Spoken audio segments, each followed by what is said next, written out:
노동계를 대화의 상대로 인정하지 않고 오히려 철저히 배제하는 정부를 향해서 더 이상 대화를 구걸하지 않겠습니다.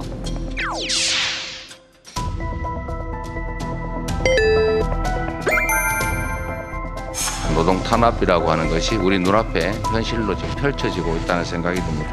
현 정부, 또 현 집권 세력의 노동자에 대한 인식을 우리가 다시 한번 되돌아봐야 될 그런 상황으로 보여집니다. 정치적으로 해결을 할 수 있었던 부분들인데 타이밍들을 계속 좀 이렇게 제대로 잘 못 잡는 것 아닌가. 그러면 결국은 당의 리더십 문제라고 진단하시는 것 같네요. 리더십뿐만 아니라 사실은 전반적인 그런 정책 역량이라든지 대화 타협을 통해서 노총이 좀 참여할 수 있는 그런 분위기를 이제 정부가 좀 조성을 해줘야 될 것 같고요.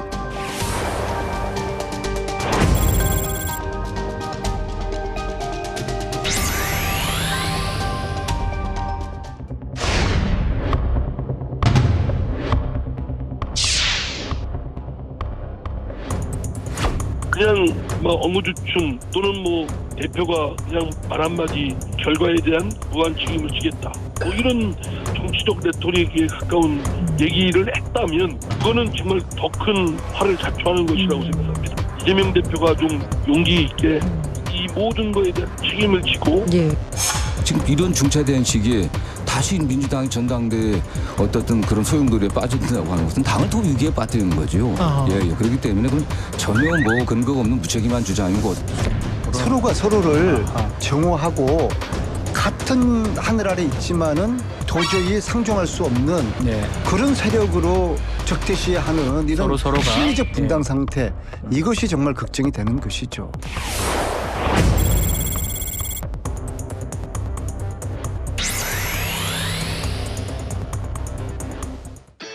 국가대표 정치뉴스쇼 5시 정치부에 시작하겠습니다. 백반장, 오늘도 변함없이 반갑습니다. 반갑습니다, 국장. 네, 좋아요. 자, 한국노총이 노사정 대화기구인 경사노위 참여를 중단하겠다는 입장을 어제 밝혔잖아요. 조금 전에 이제 영상에서 잠깐 나왔습니다만 오늘은 전면적인 대정부 투쟁에 들어가겠다는 입장을 내놨죠? 네, 맞습니다. 한국노총은 오늘 대통령실 앞에서 기자회견을 열었습니다. 김동명 위원장은 노동계를 철저히 배제하는 정부를 향해서 대화를 구걸하지 않겠다고 했는데요. 또 윤석열 정권에 대한 전면적인 심판 투쟁에 나서겠다고 했는데 그야말로 노정 관계가 최악으로 치닫는 분위기입니다. 네. 자, 차기 방통위원장으로 유력하게 거론이 되고 있는 이동관 후보에 대해서 민주당이 파상 공세를 펴고 있잖아요. 자녀의 학폭 논란 등을 집중적으로 제기하고 있는데 오늘 이 특보가 직접 입장을 내놨다는 거죠. 네, 그렇습니다. 이 특보는 입장문을 통해서 사실관계를 떠나 자식의 고교 재학 중 학폭 논란이 빚어진 데 대해 송구스럽게 생각한다면서 정치권에서 제기하는 각종 의혹은 사실과 다르다고 주장했습니다. 이 특보는 당시 당사자 간 화해가 이뤄졌고 졸업 후에도 연락하고 지내는 친한 사이라면서 학폭 피해자라면 있을 수 없는 상황이라고 했습니다. 네, 가해자와 피해자 사이라면 지금까지 만날 수 있겠느냐라는 아마 그런 주장을 펴고 있는 것 같은데요. 논란이 커지니까 당사자가 직접 반박에 나선 상황입니다. 저희가 주민에서 얘기를 해보도록 하고요. 오늘 김희철 KBS 사장이 기자간담회를 열었는데 본인의 거취 문제를 언급했네요. 네, 그렇습니다. 김희철 사장은 대통령실이 추진 중인 TV 수신료 분리징수 도입을 철회하면 자신이 사장직에서 물러나겠다고 밝혔습니다. 정부가 수신료 분리징수를 추진하면서 공영방송의 근간인 수신료 재원을 흔들려고 하고 있다고 밝혔는데요. 전임 정권에서 사장으로 임명된 자신이 문제라면 직을 내려놓겠다고 말했습니다. 네, 자, 대통령실도 조금 전에 입장을 내놨는데 분리징수와 사장의 퇴진은 전혀 별개의 사안이고 국민 여론을 살핀 사안이다라는 그런 입장을 내놨는데요. 제가 뒤에서 추가로 얘기를 보겠습니다. 코인 논란에 휩싸인 김남국 의원이 국민의힘 김성원 의원과 장해찬 최고위원을 고소했다는 거죠? 네, 허위사실 적시에 의한 명예훼손죄로 고소한 겁니다. 악의적이고 터무니없는 주장들을 반복해서 부득이 고소를 결심하게 됐다고 설명했는데요. 그러면서 검찰 수사와 국회 윤리특위 조사 과정에서도 성실하게 임하겠다고 밝혔습니다. 고소를 당한 장해찬 최고위원 등은 부끄러움을 모르는 행위라고 반박했습니다. 좋습니다. 오늘도 뉴스가 많네요. 서둘러서 가도록 할게요. 먼저 들어갈게요.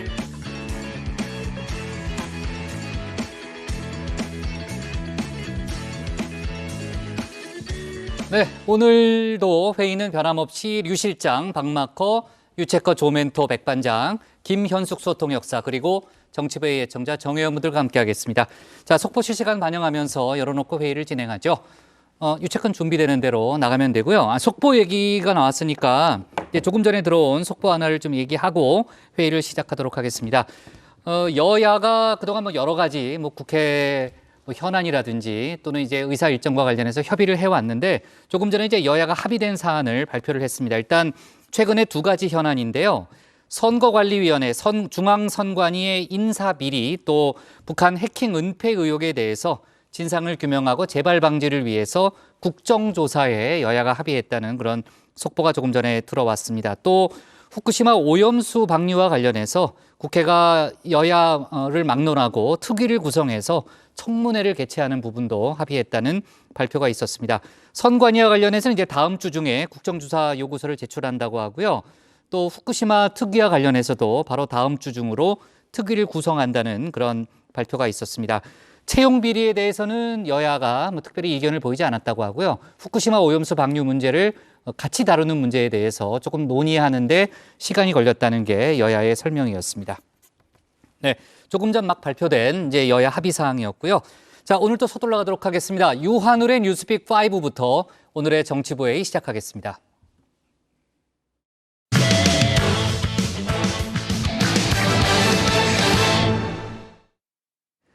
한국노총이 어제 경사노위 참여 전면 중단에 이어서 오늘은 윤석열 정권 심판을 위한 전면 투쟁에 나서겠다고 선언했습니다. 정권의 노조 탄압 때문이라는 점을 다시 한번 분명히 했는데요. 하지만 대통령실은 여전히 강경한 입장을 보이는 가운데 여권에서는 우려하는 기류도 감지되고 있습니다. 관련 내용을 유한울 체커가 정리했습니다. 5시 하면 다정해 정혜원들의 뉴스 큐레이터 울체커입니다. 목요일의 뉴스픽 5 바로 들어갑니다. 오늘 준비한 소식은요. 정권 심판, 몰래 출근, 역주행 날벼락, 3,000명 육박, 전국서 나왔다로 가져왔습니다. 한국노총이 어제 전남 광양에서 긴급중앙집행위원회를 연 결과 경제사회노동위원회 참여를 전면 중단하기로 했죠. 오늘은 용산 대통령실 앞으로 갔습니다. 윤석열 정권 심판을 위한 전면 투쟁을 선포했습니다. 먼저 노동자 전체를 적대시하며 탄압으로 일궈나는 윤석열 정권에 대한 전면적인 심판 투쟁에 나설 것을 선언합니다. 이번 광양 사태에서 보듯이 윤석열 정권의 폭주를 우리의 힘으로 멈추지 않는다면 제2, 제3의 광양 사태는 계속될 것이고 이는 2,500만 노동자와 모든 국민의 불행으로 이어질 것이기 때문입니다. 네, 지금 김동명 위원장 말처럼 이번 대화 중단, 이른바 광양 사태에서 촉발됐습니다. 경찰이 전남 광양제철소 앞에서 하청 노동자의 노동 상권을 보장하라면서 막루에 오른 김송노련 사무처장을 과잉 진압한 끝에 구속한 일이었죠. 경찰이 주장하는 과잉 진압의 이유, 쇠파이프와 정글도였는데요. 한국노총은 경찰의 주장 틀렸다고 꼭 말하고 싶다고 했습니다. 경찰이 쇠파이프라고 주장하는 건 길이 120cm, 두께 2.2cm로 얇디 얇은 비계 지지대였습니다. 즉 막대기입니다. 쇠파이프가 아닙니다. 또한 정글도로 경찰에게 위해를 가한 사실이 없습니다. 막대기 들고 홀로 저항하는 사람을 4명의 경찰이 경찰봉으로, 그것도 머리를 집중적으로 공격한 것은 살인 미수와 다를 바가 없습니다. 네, 사실 이번 일은 트리거에 불과합니다. 후보 시절 주 120시간 노동 발언으로 논란에 휩싸였던 적이 있는 윤 대통령이죠. 정권이 시작하자마자 노동개혁이라면서 노조의 철퇴를 가하는 일이 이어졌습니다. 뉴스픽에서도 계속 관심을 갖고 전해드린 것처럼 화물연대의 집단운송 거부에 대해 강경 대응했고요. 윤 대통령의 건폭 발언 이후 노조의 회계장부 문제 등을 건드리더니 최근에는 야간 문화제를 시작으로 노조 집회에 대한 제한에도 나섰습니다. 한국노총 그만큼 그동안 참을 만큼 참았다는 입장입니다.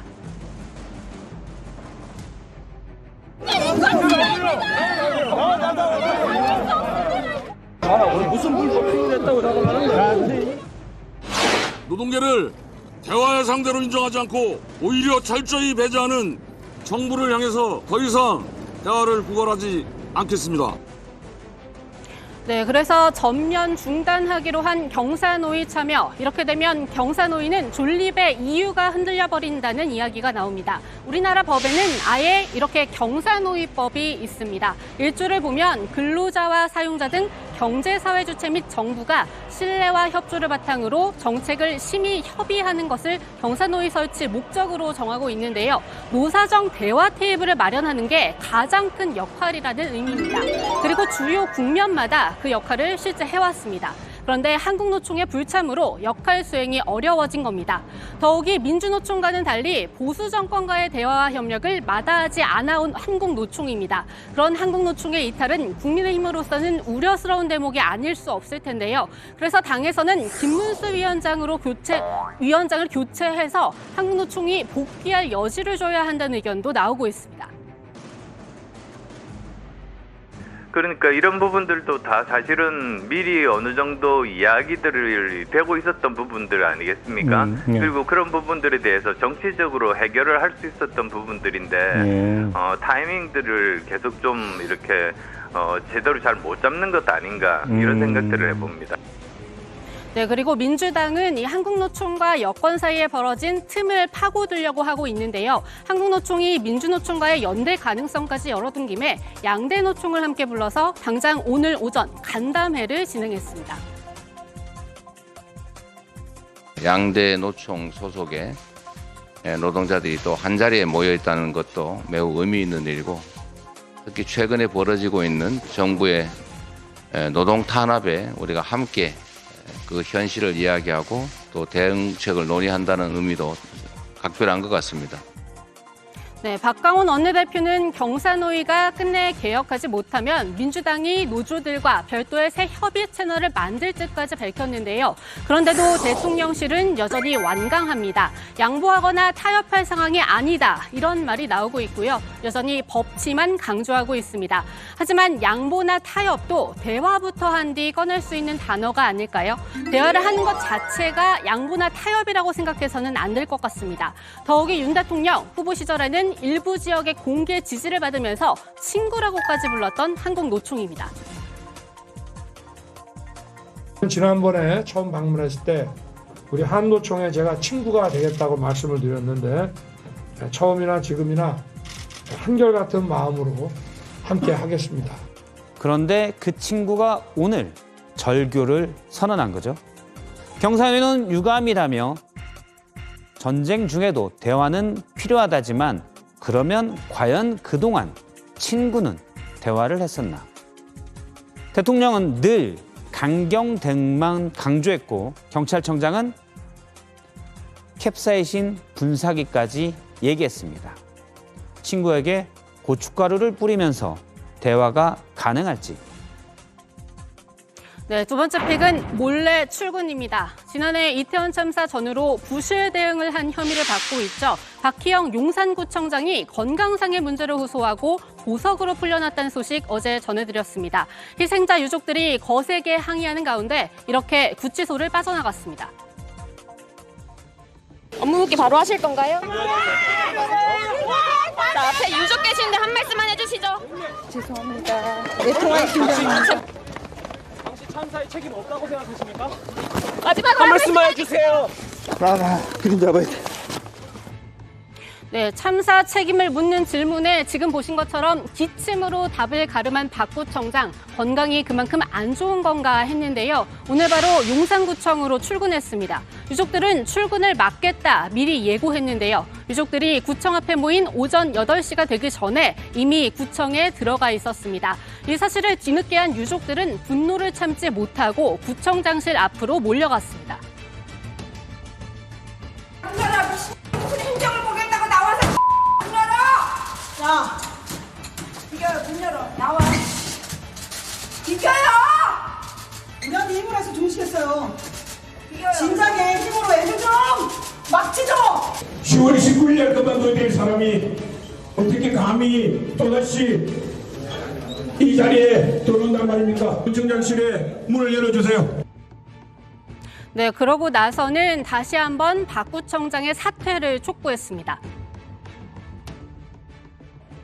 어떻게 또다시 이런 무능한 자에게 23만의 용산 구민의 생명, 이태원을 방문하는 수백만의 안전을 맡길 수 있겠습니까? 일말의 영심이 있다면 더 이상의 희생자를 만들지 말고 그 자리에 욕심을 버리고 내려오십시오. 박형, 당신은 그 자리에 있을 자격이 없습니다. 네, 그리고 단순히 참사 책임 문제에서 끝이 아닙니다. 박 구청장 석방된 상태로 계속 재판을 받아야 하죠. 부실 대응의 잘잘못을 따져야 하는 만큼 재판의 주요 증인은 대부분 구청 직원들일 텐데요. 직원들이 과연 돌아온 직장 상사 박 구청장에 대해 제대로 증언을 할 수 있을지도 우려하지 않을 수 없습니다. 용산구청 직원들에게 호소합니다. 박희영은 참사에 대하여 자신은 모르는 일이며 부하 직원의 잘못이라고 책임을 구청 직원들에게 전가한 후함 무치한 자입니다. 이런 자를 구청장으로 따르고 결재받을 수 있습니까? 네, 유족들이 바라는 일은 하나 더 있습니다. 바로 이태원 참사에 대해 다시 한번 조사하고 재발 방지책을 마련할 수 있도록 이태원 참사 특별법이 국회를 통과하는 겁니다. 이를 촉구하기 위해서 오늘부터 이 참사가 일어났던 지난해 10월 29일을 기리면서 오전 10시 29분 서울광장 분향소에서 출발해서 이렇게 국회까지 매일 행진에 나서기로 했습니다. 현재 국민의힘이 반대하는 가운데 야사당이 공조를 예고한 상태죠. 아예 협의 자체를 거부하기보다는 세월호 특별법 때와 마찬가지로 여야의 심도 깊은 논의가 있기를 바라봅니다. 이 참사의 진상을 제대로 규명하고 책임을 규명하고 다시는 이런 일이 발생하지 않도록 하기 위한 재발 방지 대책까지를 요구하면서 특별법 제정 농성을 시작하게 됐습니다. 네, 세 번째 픽, 역주행 날벼락입니다. 지금 보시는 이 CCTV 영상, 오늘 오전 8시 20분 수대역 2번 출구의 에스컬레이터 모습입니다. 에스컬레이터에 올랐던 시민들이 갑자기 도미노처럼 와르르 무너져 내립니다. 에스컬레이터가 갑자기 멈춰 서더니 잠시 뒤 역주행을 했기 때문인데요. 이 사고로 3명은 입원 치료를 받고 있고 11명은 가벼운 상처를 입어서 치료를 받은 뒤 귀가했습니다. 경찰은 현장에서 수동 조작 장치를 눌렀을 가능성은 없다고 보고 있는데요. 한국승강기안전공단 등이 현재 정확한 사고 원인을 조사하고 있습니다. 네, 다음으로는 3,000명 육박으로 가봅니다. 정부가 오늘 전세 사기 특별단속 중간 결과를 발표했습니다. 그간 경찰은 전세 사기를 경제적 살인에 비유되는 악성 사기로 규정하고 작년 7월 전담수사본부를 설치하여 10개월간 특별 단속을 추진한 결과 총 986건 2,895명을 검거하고 288명을 구속하였습니다. 네, 10달 동안 3,000명에 육박하는 사람을 검거했다니 정말 전세 사기가 일상에 깊숙이 파고들었다는 점을 실감하게 되는데요. 조직적으로 기획된 사기도 많았습니다. 무자본 갭 투자를 한 조직 10개, 허위 계약서로 전세자금 대출금을 가로챈 일당도 21개 전원 검거했는데요. 이 중 6개 조직에 대해서는 처음으로 범죄 집단 조직죄도 적용합니다.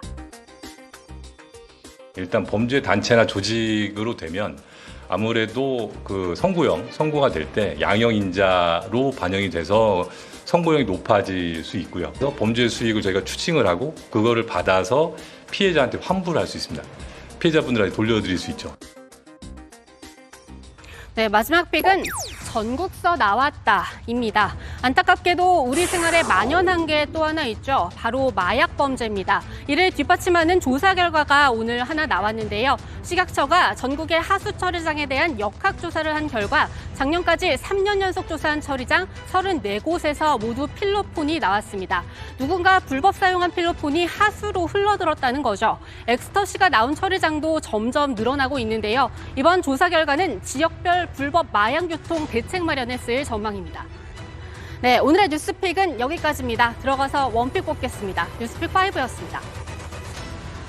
정부와 노동계의 관계가 그야말로 얼어붙었잖아요. 오늘 오후에는 내년도 최저임금을 정하기 위한 최저임금위원회 전원회의가 예정돼 있었는데 일단 회의는 그대로 진행이 됐다면서요.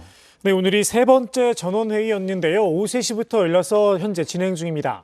고공농성을 하다가 구속이 됐죠. 김준영 사무처장이 근로자위원 9명 가운데 1명이라서 오늘 회의가 한국노총의 불참으로 파행되는 거 아닌가 이런 예측도 나왔었는데요. 한국노총은 제일 하층에 있는 노동자들을 대변하는 데 주어진 역할을 해나갈 것이다 라면서 참석을 했고요.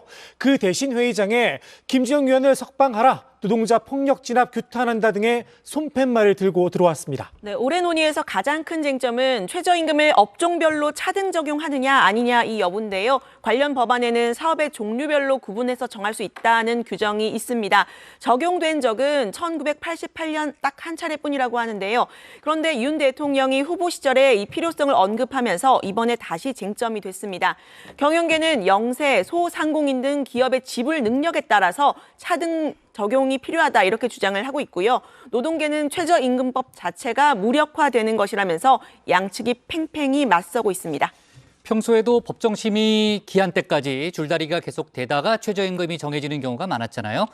이번에는 뭐 노정관계가 워낙 최악이라서 그런지 몰라도 양측이 더 팽팽하게 맞설 걸로 예상이 됩니다.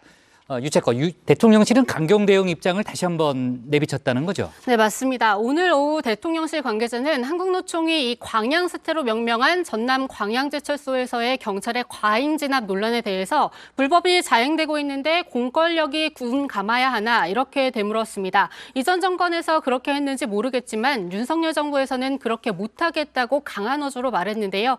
이 관계자는 경사노위, 노사 간의 대화도 중요하다. 그러나 경사노위를 유지하기 위해서 정부의 모든 노동정책 원칙을 바꾸지는 않을 것이라고 덧붙였습니다. 네, 대통령실은 이제 원칙적인 문제 또 원론적인 문제를 강조하고 있는데 아까 이제 유채커가 설명했던 것처럼 국민의힘의 속내는 조금 복잡해 보이죠? 네, 국민의힘 김기현 대표가 오늘 오후에 열린 이 최고위원 회의에서 이 대통령실의 기조와 같은 입장을 공개적으로 밝혔는데요. 직접 들어보시죠.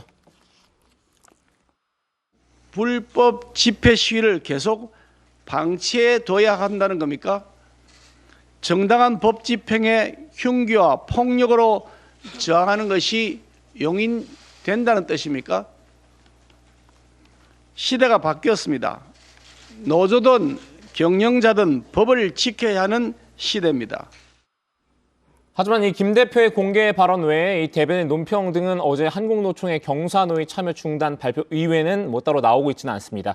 강민국 대변인은 최고위원회 직후에 관련 질문에도 모두 이 김기현 대표가 공개회의석상에서 말한 것으로 대신 하겠다 이렇게만 답했는데요. 여기서 이 국민의힘의 복잡한 속내가 드러난다는 분석이 나옵니다. 국민의힘은 일단 노동계 출신 의원들을 매개로 한국노총과 물밑 대화를 해보겠다는 방침인 것으로 전해졌습니다. 네. 물론 이제 앞으로의 국민의힘의 반응을 지켜봐야 되겠지만 국민의힘의 고심이 좀 엿보이는 듯한 그런 분위기는 분명하네요. 유채커가 고른 오늘의 원픽은 뭘까요? 네, 오늘의 원픽입니다. 불법 눈 감아야 하나 대 정권 심판 투쟁, 대통령실 한국노총 극한 대립.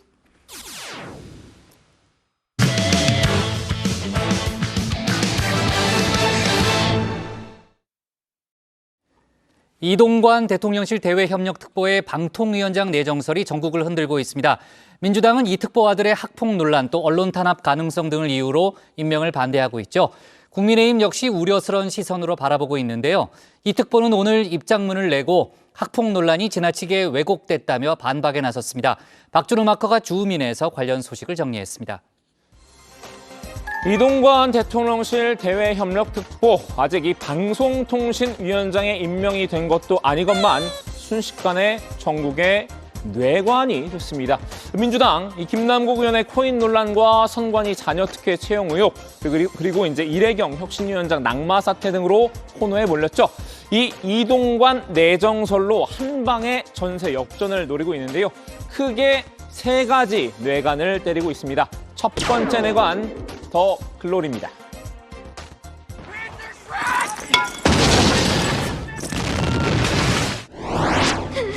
나한테 왜 이러는데? 난 이래도 아무 일이 없고 넌 그래도 아무 일이 없으니까.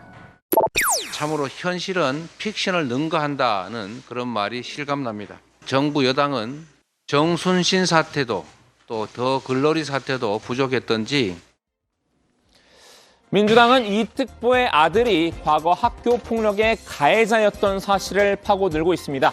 이 경찰청 국가수사본부장으로 임명이 됐다가 이 아들 학폭 논란으로 낙마한 정순신 변호사 사태와 엮어서 이 대통령실을 공격하는 모양새입니다. 이 특보를 이 방통위원장이 임명을 하면 이 제2의 정순신이 될 것이라고 벼르고 있죠. 특히 이 특보의 아들이 과거 어떤 학교 폭력을 자행했는지 구체적으로 언급했는데요. 공부에 방해된다며 피해 다니자 책상에 머리를 300번 부딪히게 하는 등 행위를 했다. 복싱 헬스를 1인 2기로 배운 후 연습 삼아 팔과 옆구리 부분을 수차례 강타하였고 침대에 눕혀서 짓밟았다. 민주당의 이 정순신 검사특권 진상조사단 TF의 단장을 맡기도 했던 의원이죠. 이 강득구 의원이 오늘 이 특보의 아들과 관련한 기자회견을 열었는데요. 지난 2011년 당시 하나고 피해 학생들의 진술서 내용을 공개했습니다. 이 특보 아들이 벌인 학폭의 잔혹성을 부각시키는 데 집중했죠. 준협박과 고문을 일삼고 친구들 종처럼 부리고 그리고 구국무도한 학폭 왕의 끝판왕이었다고 해도 과언이 아닙니다. 이어서 두 번째 뇌관을 때렸습니다. 바로 아빠 찬스입니다.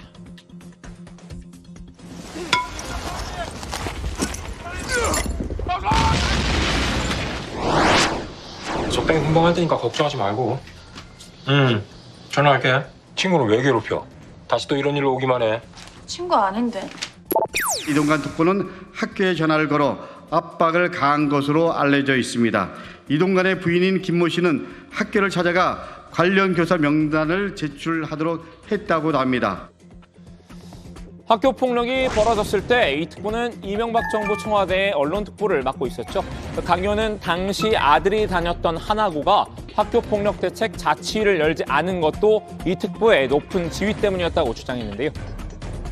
이런 일들이 당시 정권 핵심 실세의 자녀가 아니었다면 어떻게 학교에서 반복적으로 그리고 심각한 수준으로 일어날 수 있었겠습니까? 하나고는 학폭위를 열지도 않았습니다. 2012년 가해 학생은 전학을 가게 됩니다. 이명박 퀴즈로 꼽히는 이 특보가 이 MB의 힘을 빌렸다는 의혹도 제기했습니다. 아들의 학폭 사건을 무마하는데 이 MB의 고려대 인맥을 10분 활용했다는 겁니다. 소위 MB 때 잘 나간 고려대 인맥이 이명박 전 대통령과 하나금융지주은행장이면서 하나고 전 이사장이었던 김승유 씨, 그리고 검찰총장 이후 하나고 현 이사장으로 온 김가경 씨, 이런 관계에 대한 의혹이 이동관 특보 자녀의 학폭 사건으로 다시 커질 수밖에 없는 상황이 되었습니다. 다른 민주당 의원들도 외곽 지원에 나섰죠. 이 안민석 의원은 이 특보 아들의 학폭은 입시 부정으로까지 이어질 수 있는 문제라는 점을 짚었습니다. 학폭위가 열려서 생활기록부에 해당 사건이 기록됐다면 대학 진학이 어려웠을 것이라는 지적인데요. 과거에 이 문제를 파헤쳤던 정진우 전 의원님께서 하는 주장이 이게 막 학폭위원회가 열렸으면은 아주 중징계, 뭐 최소한의 강제 전학이나 아니면 퇴학당했었고 그러면은 이 이동관 아들이 명문대학에 수시로 갔거든요. 수시로 못 갔다. 수시 입학이 불가능했을 그래서 이거는 입시 부정이다. 입시 부정까지 연결되는 그런 관점에서 주장을 하는 정진우 의원님의 이야기도 기교를 봐야 됩니다. 이동관 특보도 더 이상 손 놓고 있을 수는 없었나 봅니다. 오늘 학폭 의혹과 관련해 직접 입장문을 냈습니다. 야당 대표까지 나서서 이 무차별한 이 카더라식 폭로를 지속을 하고 이것이 왜곡 과장돼 언론과 SNS 등을 통해 확대 재생산되고 있다고 반발했는데요. 이 피해 학생이 학폭이라고 생각하지 않았다고 밝혔던 바도 있고 당시에도 아들에 대한 처벌이나 저닥 조치를 하지 말아달라 호소했다고 주장했습니다. 특히 이 두 사람은 졸업 후에도 서로 연락하고 지내는 친한 사이라는 점을 강조했죠. 그럼에도 민주당은 공세의 고삐를 더욱 죄었습니다. 민주당이 건드린 마지막 뇌관은 아들 리스크가 아닌 이동관 본인 리스크인데요. 바로 방송 장악입니다.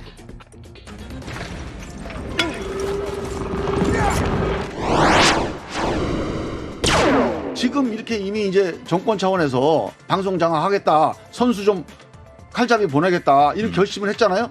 안 보입니다. 그 검증 과정에서 못 볼 거라고 봐요. 오랜만에 친명과 비명이 이 특보 문제를 놓고 원팀이 된 모습인데요. 김종민 의원, 이 특보를 칼잡이에 비유했죠. 윤석열 대통령이 이 방송사를 길들이기 위한 칼잡이로 이 특보를 선택했다는 건데요.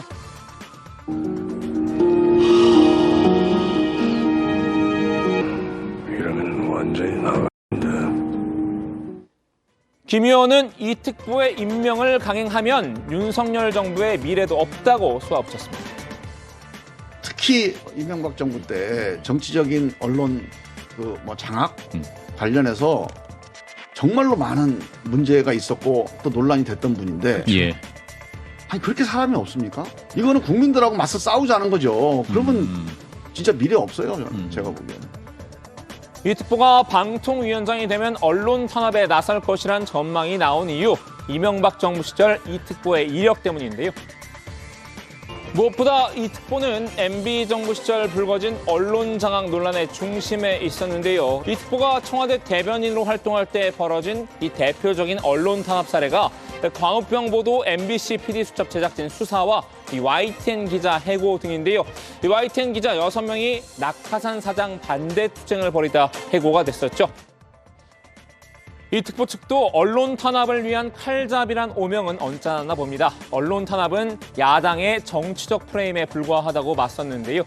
이런 해명에도 불구하고 이 특보를 바라보는 여당의 시선에는 우려가 섞여 있습니다. 일단 겉으로는 태연한 척을 하고 있는데요. 어디도 저게 공식적으로 그분이 내정 발표가 난 것도 아닌데 지금 왜 이렇게 난린지 우선 저게 납득이 않고요. 그러니까 뭐 그분이 들어오는 게 두려워서 그런 건지 아니면 뭔지 모르겠습니다. 하지만 실제로는 폭풍 전야 같은 분위기입니다.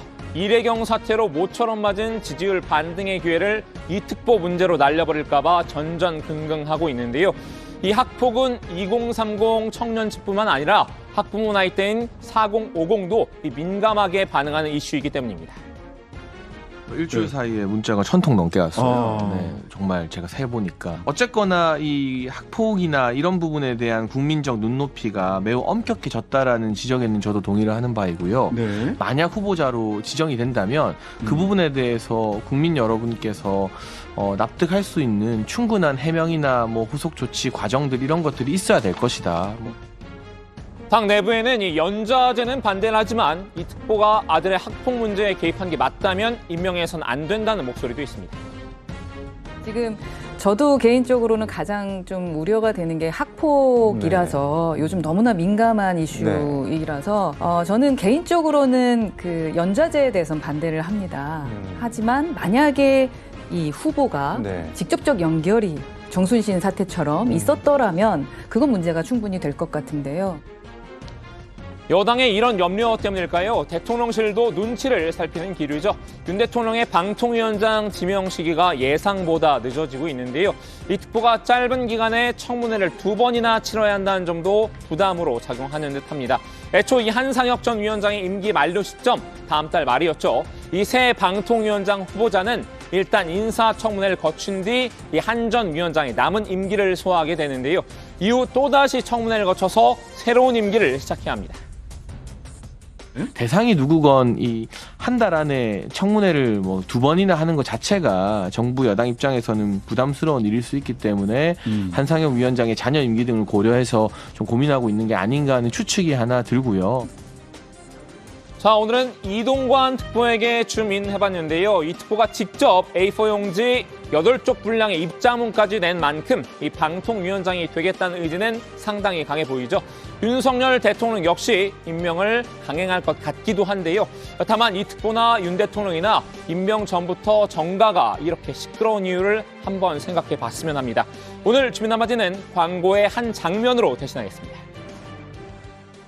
이게 말처럼 쉬운 줄 아십니까? 괜히 힘 빼지 마세요! 안 된다고 하지 마! 그럼 너 정말 잘할 자신 있어? 자신 있어!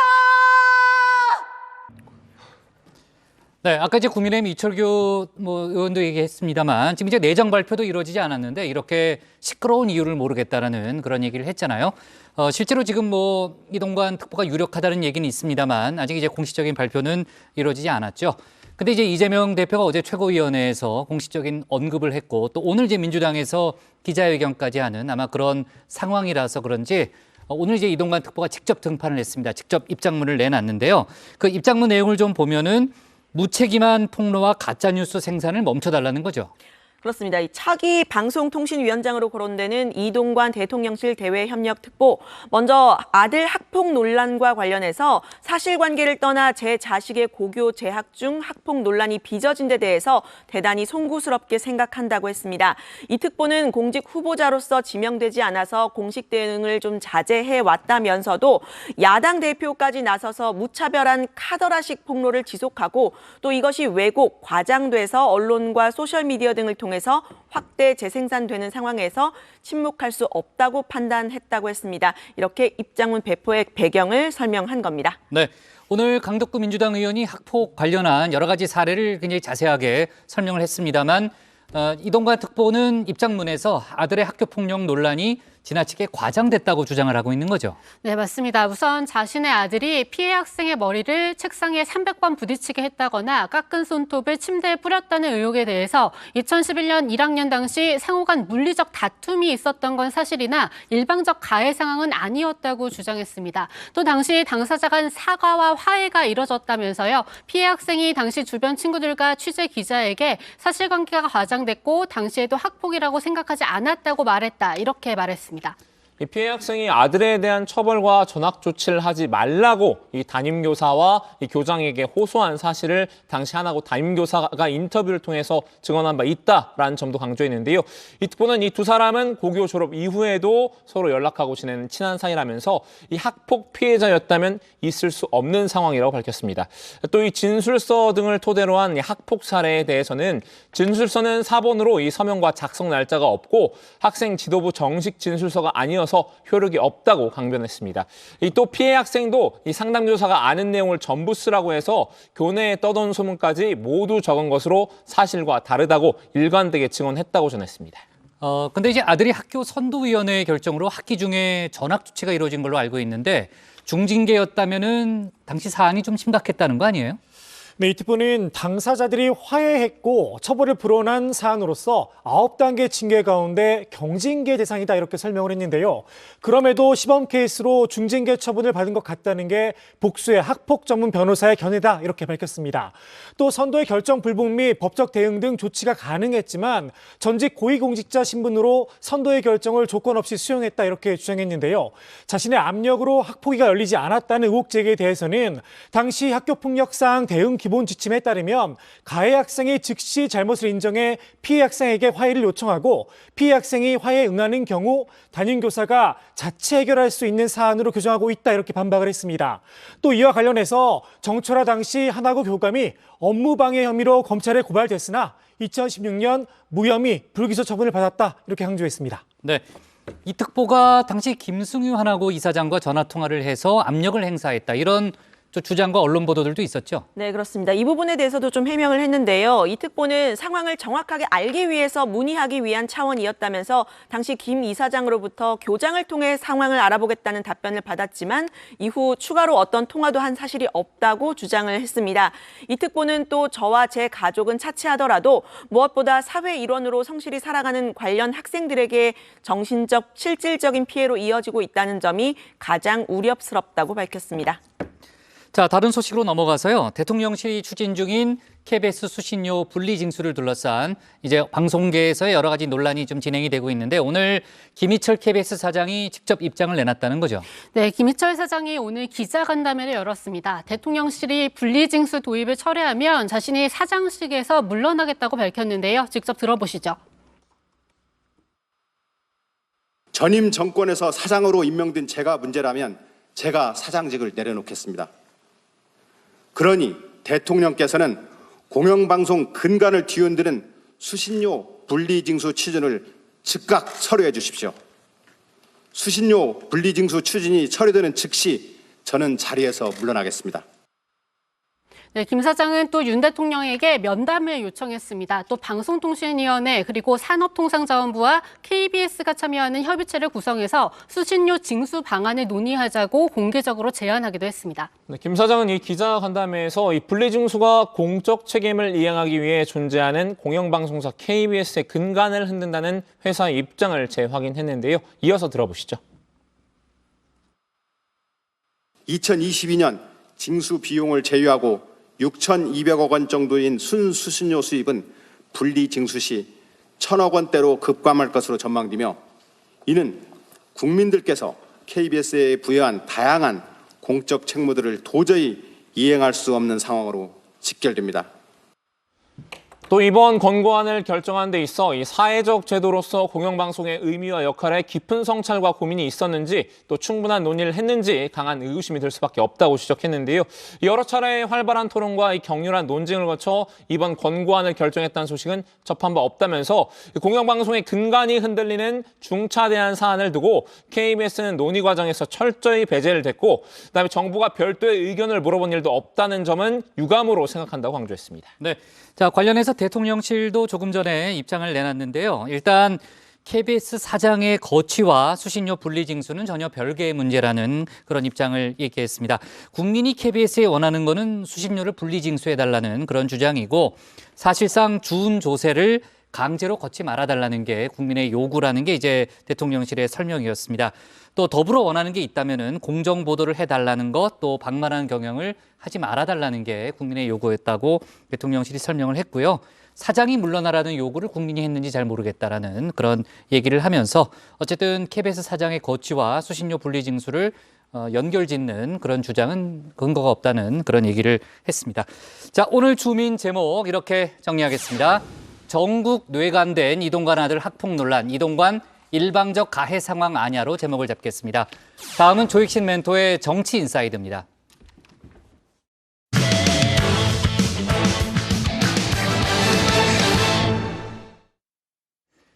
민주당 권칠승 수석 대변인이 최원일 전 천안함 함장을 향해 부하들을 다 죽이고 어이가 없다는 발언을 해서 논란이 됐죠. 어제 공식 사과를 한 데 이어서 조금 전 최 전 함장을 직접 찾아갔는데요.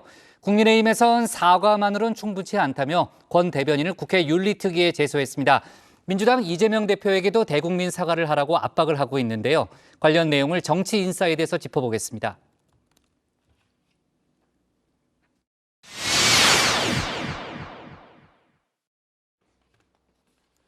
천안함 자폭설로 빚어진 이른바 이래경 사태의 여진, 그 후폭풍이 만만치가 않습니다.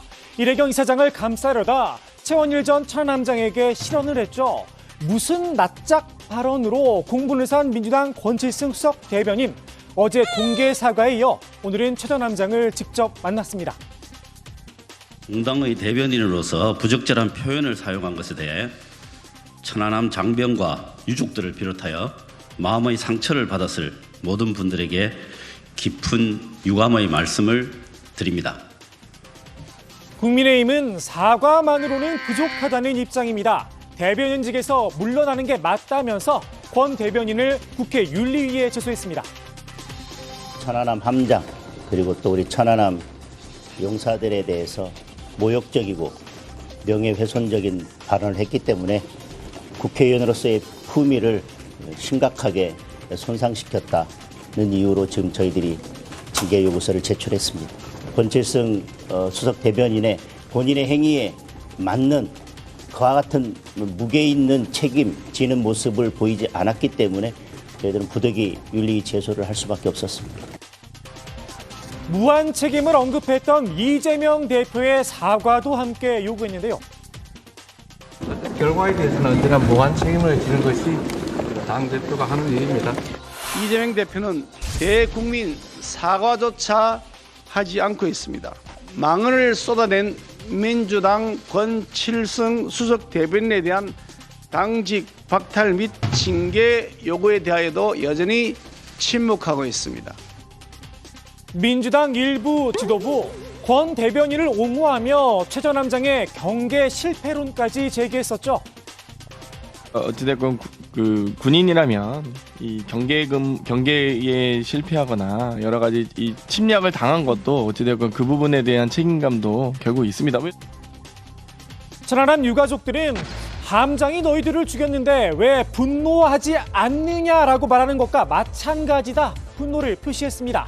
혁신위원장, 당대변인, 최고위원으로 이어진 이딴 설화, 당대표로서 그 책임을 지라는 겁니다. 민주당 내에서도 사과를 할 필요가 있다는 목소리가 나오고 있는데요. 대표가 적절한 수준에 또 유감 표시하는 것도 필요하다고 보고 있습니다. 네. 대표도 그러한 것이 잘못됐으면 깨끗하게 사과합니다. 제 불찰이었습니다. 정치는 간단하게 끊어나가면 되는 거예요. 다만 이 대표는 사과할 생각이 없는 듯합니다. 추가적인 유감 표명이나 사과 필요하다는 지적도 계속 있는데요. 감사합니다. 이 대표 측에선 무한 책임을 강조한 게 사실상 더 깊은 유감 표명이었다, 이런 설명을 내놨는데요. 어제 이제 뭐냐면 책임이라는 발언 자체가 유감보다는 더 높은 차원의 사실은 성찰이었다. 성찰과 유감 표현이었다고 보거든요. 글쎄요, 천안함 생존 장병과 유가족들도 그렇게 생각할까 싶습니다. 이 대표의 무한 책임 발언, 사태를 진정시키기보다는 오히려 당내에 또 다른 논란을 낳았죠. 당 대표로서 무한 책임을 집니다. 그러면 계속 기자들이 따라다니면서 비명들이 따라다니면서 책임 어떻게 질 거냐고. 그 무한 책임은 뭡니까? 왜 그렇게 답답한 대표가 있는지 모르겠어요.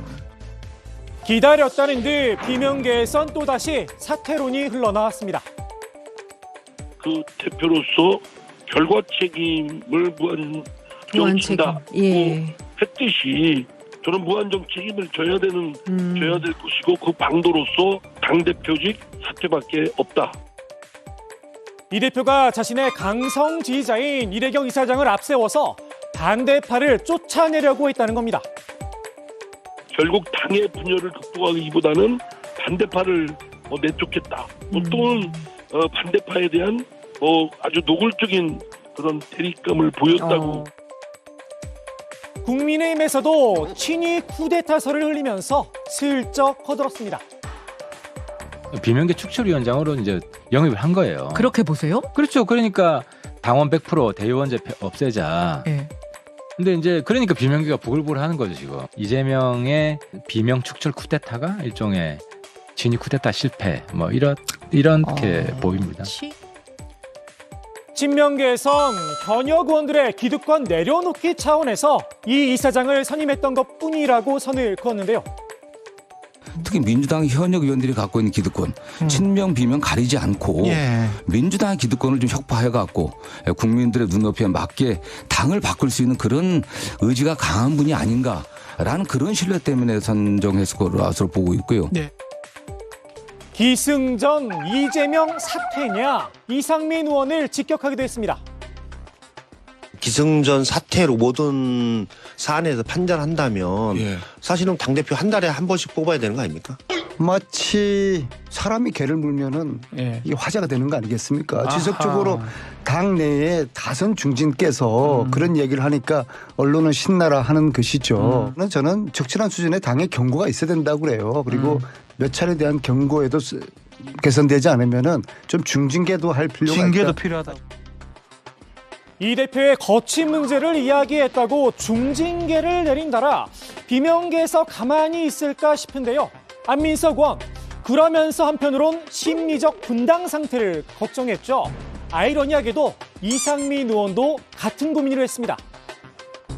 심리적 분당 상태.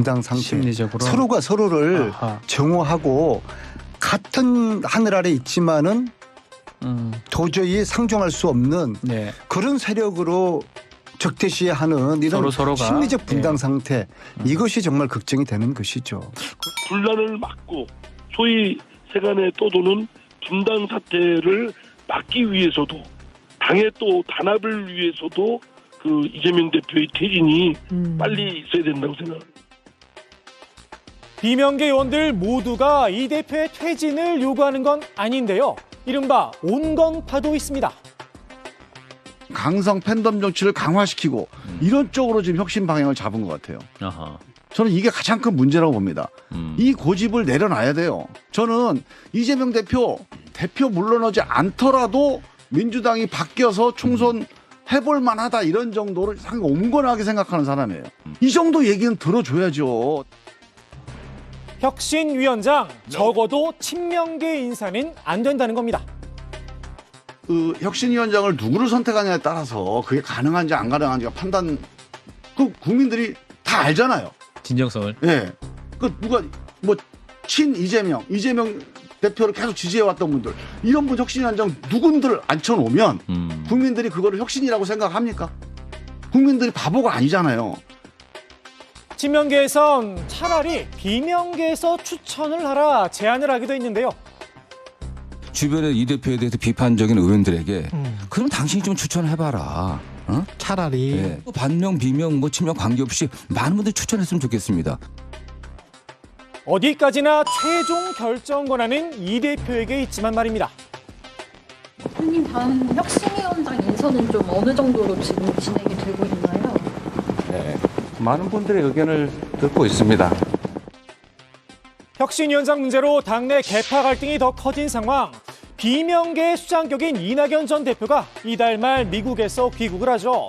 정치권에선 당 내분의 또 다른 뇌관 역할을 하는 게 아니냐 전망이 나오는데요. 비명계에서 선제적으로 거리두기에 나섰습니다. 이 전 대표의 정계 복귀, 당에 도움이 되지 않는다는 겁니다. 당에 도움이 안 되면 비켜서 있도록 하는 것이 오히려 지도자의 표상을 보이는 것이 아닐까 싶습니다. 저는 정계 복귀는 하지 마시고 복귀하지 마시고 대한민국 복귀는 괜찮을 것 같아요. 친명계에서도 이 전 대표가 당의 통합을 저해하지 않을 거란 입장을 내놨습니다. 이낙연 대표도 전임 문재인 정부에서도 총리를 했던 분이고 나라와 당을 많이 걱정하는 건 아니시겠습니까? 저는 뭐 당의 통합에 저해되는 또 당 발전에 저해되는 그렇게 그런 활동을 하시라고 생각은 안 하고요. 당 대표로서 무한 책임을 강조했던 이재명 대표. 격화된 당내 갈등을 어떻게 수습할지 지켜볼 일입니다. 오늘의 정치 인사이드 이재명 대표의 말로 마무리합니다. 분당이나 비대위 이런 얘기까지 나오고 있는데 좀 이번 위기 극복 어떻게 하실 생각일까요? 네, 더 훌륭한 이제 인재를 발굴하고 또 많은 분들의 의견을 들어서 더 나은 혁신을 해나가는 게 문제 해결의 방법이겠죠. 무슨 낯짝이 있느냐라는 발언으로 논란을 일으켰던 권칠승 수석 대변인이 조금 전에 최원일 전 천안함장을 찾아가서 비공개로 만남을 가졌다는 그런 속보가 들어왔는데요. 일단 권칠승 대변인이 본인의 발언을 사과했고 최 전 함장이 재발 방지를 요구했다는 그런 내용입니다. 최 전 함장이 요구한 내용들이 몇 가지가 있는데요. 일단 천안함 피격 사건에 대해서 민주당의 공식 입장을 밝혀라 이렇게 입장 표명을 하라는 그런 주장을 했고 요구사항을 밝혔고 또 이재명 대표를 면담하게 해달라는 것 또 진정성 있는 사과를 해달라는 그런 요구도 했다고 합니다. 당원과 지지자들의 민주당 당원들과 지지자들의 악의적인 댓글을 중지해달라는 그런 요구도 했는데 당의 공식적인 입장 표명 또 당대표 면담 등이 없으면은 사과를 받아들이지 않겠다라고 최원일 전 천안함장이 얘기를 했다는 그런 내용입니다. 자, 이래경 이사장이 이제 문제가 됐던 자신의 발언들을 해명하는 입장문을 냈었잖아요. 미국 정보기관의 대선 개입설을 설명하면서 또다시 이제 음모론을 제기했는데 그 부분이 오늘도 또 논란이 됐죠. 네, 맞습니다. 이래경 이사장은 지난 2019년 당시 윤석열 검찰총장 취임 직후 미국 중앙정보국 수장인 지나 해스펠이 극비리의 방안에서 윤 총장을 면담했다고 주장했는데요. 이 만남 이후 윤 총장이 문재인 대통령도 무시하고 안하무인식 행보를 보였다는 겁니다. 대통령실은 즉각 반박에 나섰는데요. 한마디로 허무맹랑하다면서 전혀 사실이 아닌 이런 주장이 동맹 간 신뢰를 깨뜨릴 수 있어 매우 부적절한 행태라고 비판했습니다. 자, 돈봉투 관련한 얘기를 좀 해볼게요. 무소속 윤관석 의원이 돈봉투 살포를 제안했다. 검찰은 이렇게 결론 내렸다는 거죠. 그렇습니다. 국회 법사위 소속의 국민의힘 정점식 의원이요. 법무부에서 강래구 전 한국수자원공사 감사의 공소장을 받았습니다. 여기에는 무소속 윤관석 의원이 지난 2021년 민주당 전당대회를 앞두고 송영길 대표 캠프 회의에 참석해서 경쟁 후보 캠프에서 의원들에게 300만 원씩 뿌리고 있으니 우리도 의원들에게 그 정도의 돈을 주자 구체적으로 제안했다고 적혀 있습니다. 검찰은 이 자리에 윤 의원과 강 씨 외에도 송영길 전 대표를 지지하는 일부 국회의원들과 또 이정근 전 민주당 사무부총장 등이 참석을 했고 논의를 한 결과 돈 봉투 살포 계획이 확정됐다고 판단했습니다. 네, 다음 주 월요일 본회의에서 무소속 윤관석 의원 또 이성만 의원의 체포동의안 표결이 예정이 돼 있잖아요. 이성만 의원이 동료 의원들에게 친전을 돌렸다는 거죠. 네, 이성만 의원은 A4 용지 2장 분량의 친전을 이 동료 의원들에게 돌렸다고 하는데요. 민주당과 정의당 그리고 무소속 의원들의 대상이었습니다. 이 의원은 친전에서 이번 구속영장 청구는 인신 구속의 사유가 없음에도 무리하게 이 정치적 목적을 염두에 두고 이뤄진 것이라고밖에 볼 수 없다 주장했는데요. 이런 비상식적 행태가 결국 이 국민의 기본권과 인권을 유린한 결과로 이어질까 매우 우려된다고 밝혔습니다. 앞서 이 의원은 지난 1일에도 자신에게 제기된 의혹을 부인하는 친전을 보냈던 바 있습니다. 네, 자, 코인 거래 의혹의 당사자죠. 무소속 김남국 의원이 국민의힘 김성원 의원 또 장해찬 최고위원을 명예훼손 혐의, 허위사실 적시에 의한 명예훼손 혐의로 고소를 했다는 거죠. 네, 그렇습니다. 김남국 의원이 의원실 명의로 소셜미디어에 공지를 띄웠는데요. 최소한의 근거도 없이 허위사실을 사실인 것처럼 단정짓고 악의적 발언을 일삼는 것을 용납하기 어렵다면서 김성원 의원과 장해찬 최고위원을 고소했다고 밝혔습니다. 여러 차례 밝혀왔듯 가상자산 투자에는 어떠한 불법이나 위법이 없었다면서 향후 검찰 수사와 국외 윤리특위위원회 자문위원단의 조사 과정에서 성실히 임하겠다 이렇게 덧붙이기도 했습니다. 네, 김 의원이 고소했다는 소식에 김성원 의원은 김남국 의원이 거래 내역을 깨끗하게 공개한다면 모든 의혹이 정리될 것이라고 응수했는데요. 김 의원은 모든 거래 내역을 상세히 공개하길 바라고 검찰은 국민적 의혹을 신속하게 수사하라고 촉구했습니다. 또 장해찬 최고위원은 고소장 작성 중에는 코인 거래를 안 했는지 궁금하다 이렇게 꼬집었는데요. 세비 루팡인 김 의원, 부디 국민 세금으로 받은 세비까지 잡코인에 투자하지 않길 바란다고 말하기도 했습니다. 자, 좋습니다. 오늘의 정치 인사이드는 이렇게 정리하겠습니다. 이례경 사퇴, 이재명 무한 책임, 국민의힘 사과하라, 비명 사퇴하라로 제목을 잡겠습니다. 다음은 유정화 실장의 국회 상황실로 가겠습니다.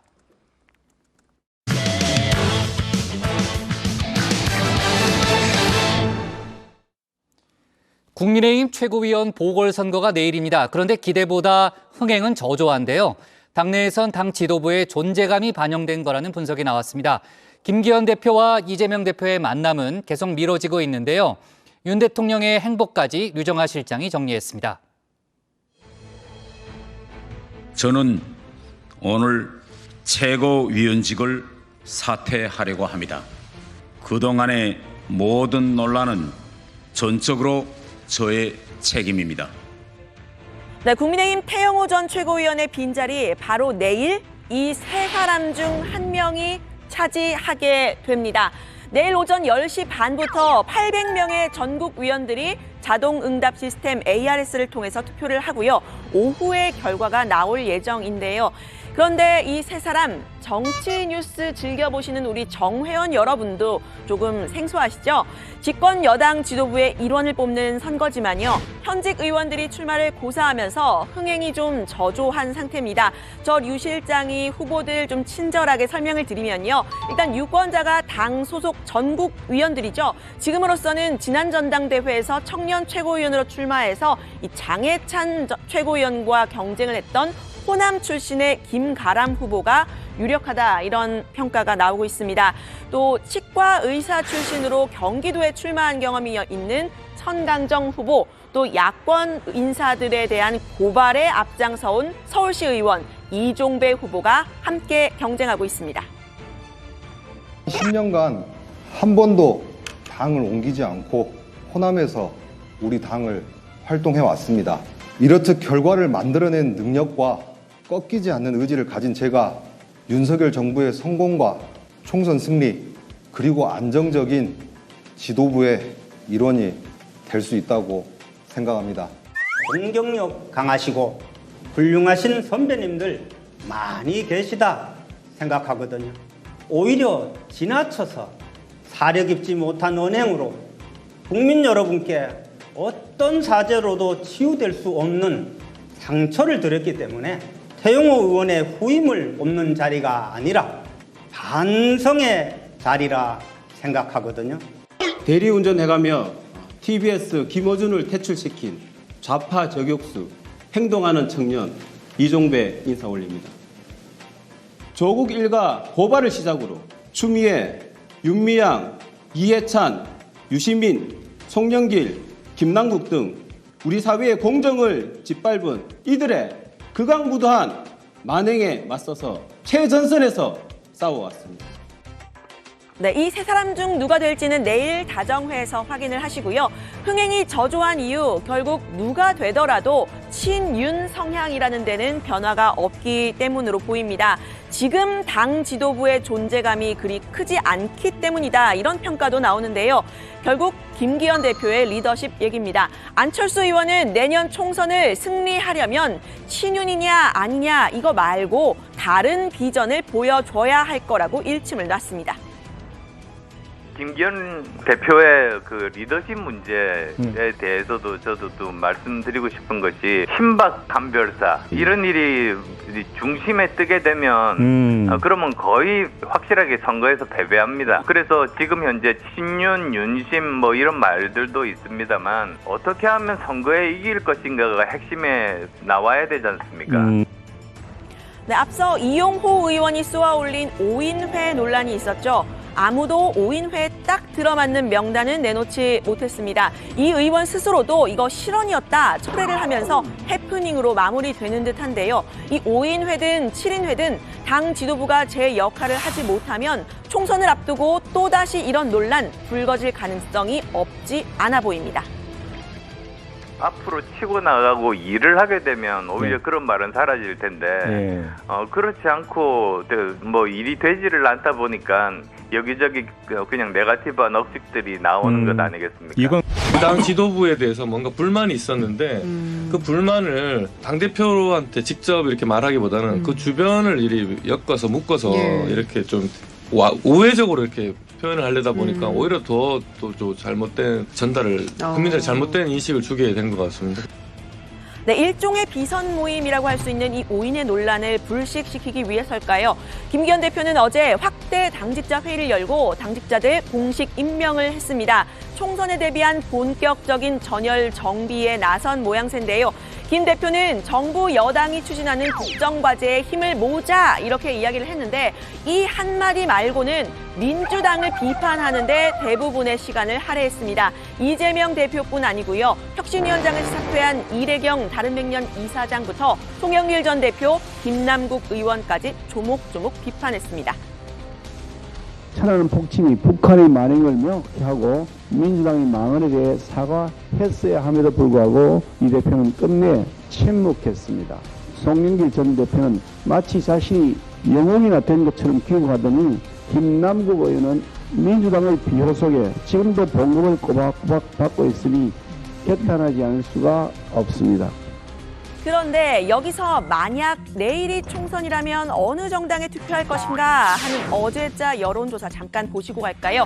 국민의힘은 31.2%, 민주당은 33.1%였습니다. 지난달에 비교하면요. 국민의힘은 1.1%포인트 떨어지고 또 민주당은 2.9%포인트 오른 결과입니다. 민주당의 여러 악재에도 국민의힘과 지지율이 크로스되면서 지금 여야가 우열을 가리기가 어려운 상황인데요.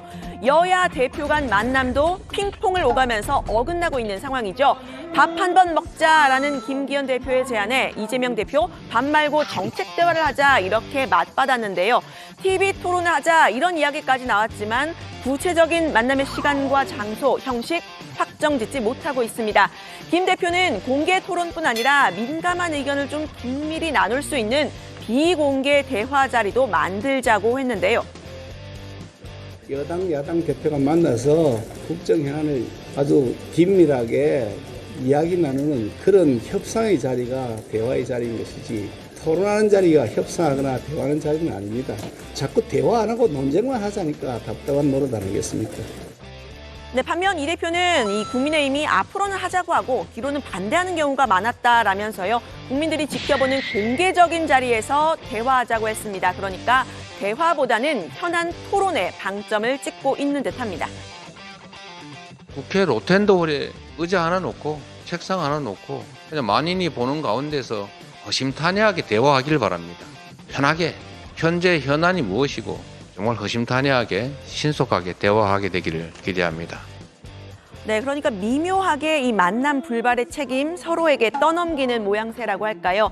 결국은 오늘까지도 두 사람의 만남 이루어지지 않았습니다. 외교적인 방향도 엇갈리고 있는데요. 김기현 대표는 오늘 주한 일본 대사를 만났고 이재명 대표는 오늘 주한 중국 대사를 만날 예정입니다. 관련 소식은 들어가서 더 이야기를 해보겠습니다. 이 두 사람이 하려는 것, 결국은 국회에서의 협치이겠죠. 지금 국회는 여야가 법안을 놓고 대립을 하다가 의석수가 많은 민주당이 법안을 통과시키고 그러고 나면 윤석열 대통령이 거부권을 행사하는 이런 패턴이 계속되고 있습니다. 양곡관리법과 간호법이 그렇게 폐기가 됐습니다.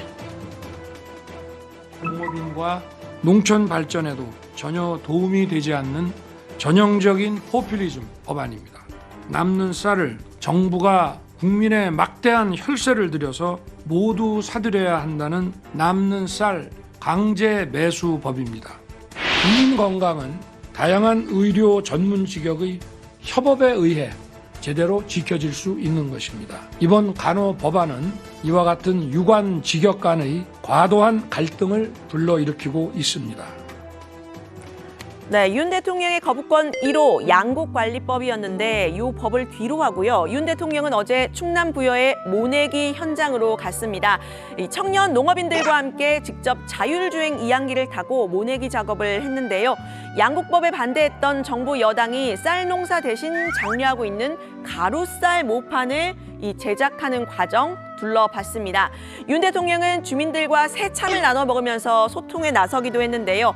주민들이 이제 취미를 묻는 질문이 있었는데 열심히 일하고 시간이 남으면 사람들과 어울려서 막걸리 한잔 하는 것이라고 말을 해서 웃음이 터졌고요. 또 동네 다둥이 엄마가 있다는 소식을 듣고 모셔와서 막걸리를 따라드리면서 격려했다고 이도훈 대통령실 대변인이 전했습니다. 현장 장면 직접 보시겠습니다.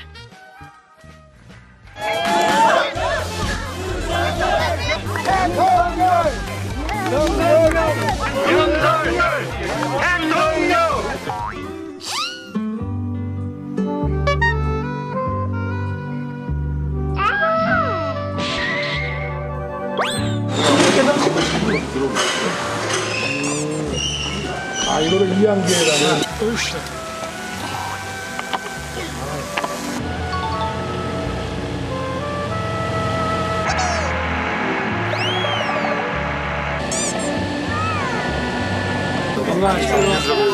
건강하세요. 합산 1위 우리 주민분들 건강과 우리 또 여기 농업을 위하여.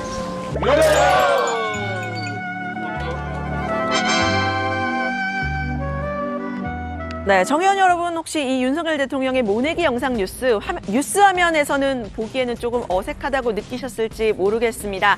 이 영상 취재 기자의 현장 동행 없이 대통령실 직원이 찍어서 배포한 영상을 좀 보여드렸는데요. 지난해 11월 도어 스태핑, 즉 출근길 즉석 문답이 중단된 후에 이 6개월여간 기자들과 윤 대통령과의 소통은 좀 그리 원활하지가 못한 상태죠. 대통령실은 차관 교체 등 분위기 쇄신과 기자회견 등을 고민 중인 것으로 알려집니다. 오늘 발제는 이렇게 정리합니다. 내일 국민의힘 최고위원 보궐선거, 흥행은 글쎄, 모내기 작업한 윤 대통령, 취미는 사람들과 막걸리 마시기. 여야 대표 간의 정책 토론 계속해서 이제 말로만 공방이 오가고 있고 오늘도 뭐 특별한 진전은 없었습니다. 근데 오늘 두 당대표가 뭐 전혀 다른 엇갈린 행보를 보였는데 국민의힘 김기현 대표는 주한 일본 대사를 만났고 민주당 이재명 대표는 주한 중국 대사를 만난다는 거죠. 네, 맞습니다. 김기현 대표는 오후 3시에 이 주일 아이보시 고이치 대사를 이미 만난 상태인데요. 이 소식부터 먼저 전해드리면요. 김 대표는 한일은 안보 협력뿐 아니라 경제 협력도 정상화를 이루고 있다면서 한국 반도체 업체와 일본 소재 부품 장비, 이 소부장 기업들이 함께 견고한 동반 발전 관계를 구축하길 기대한다고 했습니다. 아이보시 대사 역시 최근 한일 간 항공편이 일주일에 950편까지 늘어난 점을 언급하면서 구체적인 협력이 강화될 것으로 기대한다고 화답했고요. 또 이 자리에서는 이 후쿠시마 원전 오염수 문제도 나왔다고 하는데요. 김기현 대표는 우선 그 후쿠시마 원전 오염수 문제에 대한 객관적이고 과학적인 접근을 통해 불신을 없애는 일에 일본 측에 투명하고 적극적인 협력이 필요하다고 했고요. 또 야당의 비판을 겨냥한 듯 우리 당은 비과학적 선정과 선동을 배격할 거라고 했습니다. 여기에 대해서 아이보시 대사는 한국 국내에서 계속해서 처리수 문제에 관한 우려의 목소리가 있는 걸 저희도 인식하고 있다면서 한국 분들의 이해가 깊어질 수 있도록 노력하겠다고 강조했습니다. 네, 이재명 대표는 오후 6시에 싱하이밍 주중대사를 만나고 있고요. 그러니까 지금 좀 진행이 6시 10분이니까 진행이 되고 있을 것 같은데 만찬도 겸한다고 합니다. 이 대표는 이 자리에서 후쿠시마 원전 오염수 해양 방류에 대한 공동의 대책 마련 방안을 논의하기로 했다고 하는데요. 중국 역시 일본의 오염수 방류에 대해서 비판적인 입장을 견지해 왔습니다. 최근 미국과 일본과의 밀착을 강화하고 있는 윤석열 정부와는 좀 차별화하겠다 이런 방향의 대화가 오갈 것으로 보이는데요. 이 대표는 앞서 올해 4월까지 대중 수출이 지난해보다 27% 감소했다고 비판하기도 했었습니다. 네. 오늘 만찬까지 겸하면 뭐 여러 가지 얘기가 좀 나오겠네요. 아까 이제 유체커가 속보를 전했습니다만 여야 대표의 각각 대사를 만난 소식은 저희가 내일 정치부에 있죠. 네. 내일 금요일이죠. 네. 내일 좀 더 자세히 다뤄보도록 하겠습니다. 자, 아무튼 이제 여야 대표의 외교 방향 뭐 전혀 다른 이제 그런 좀 모습을 보이고 있고요. 자, 국민의힘 소식을 좀 짚어보면요. 오늘 안철수 의원이 홍준표 대구시장과 좀 신경전을 벌였는데 날선 발언을 했다는 거죠. 네, 앞서 이 홍준표 시장이 안철수 의원을 향한 발언을 먼저 했었습니다. 지난 3월 전당대회를 이틀 앞둔 시점에 안 의원은 지금 새 들어 사는 집을 주인이 내놓으라고 하면 내놓고 본래 집으로 돌아가야 한다 이렇게 페이스북에 썼었는데요. 안 의원은 지금 경기 분당갑이 지역구죠. 경기지사 출마를 위해서 의원직을 내려놨던 김은혜 대통령실 홍보수석이 출마 의사를 밝힐 경우 지역구를 떠나야 하는 게 아니냐 이런 취지로 쓴 건데요. 안 의원의 원래의 지역구가 서울 노원인 만큼 이준석 전 대표와 안 의원 중 한 명은 국민의힘으로 출마하기가 어려워 보인다 이렇게 말했습니다. 오늘은 이 안철수 의원이 출연한 그 라디오의 진행자가 안 의원을 향해서 내년 총선에 경기 분당갑에 그대로 출마할 거냐 이렇게 물어봤는데요. 홍 시장이 안 의원을 세입자라고 표현을 했는데 어떻게 생각하느냐고 물은 겁니다. 안 의원은 이 지역구를 옮길 뜻이 없다는 점을 다시 한번 분명히 했는데요. 이 보궐선거에서 당선된 지 1년 10개월 만에 정식 선거를 치르게 됐는데 지역구를 바꾸는 건 주민에 대한 예의가 아니라고 했습니다. 그러면서 홍 시장 같으면 자리를 내주겠냐 하면서 이렇게 되물었는데요. 들어보시죠. 홍준표 대표께서 그전 시장이 또 이번에 나오겠다고 하시면 또 자리 내주실 겁니까? 지역구마다 사실은 알게 모르게 이렇게 추측성의 그런 것들이 난무를 하게 되는데요. 재보궐선거로 들어온 사람이 또 지역구를 바꾸는 것은 주민에 대한 예의나 도리가 아니다. 네, 국민의힘 최고위원 선출 내일 결과가 나오니까요. 내일 정치부회의에서 자세히 속보를 다루도록 하겠습니다. 오늘 정치부회의는 여기까지 하겠습니다. 저희는 내일도 오후 5시 정각에 다시 찾아뵙겠습니다. 내일 쉬고 싶으세요? 아니야, 네, 헷갈렸어요, 난 요일이.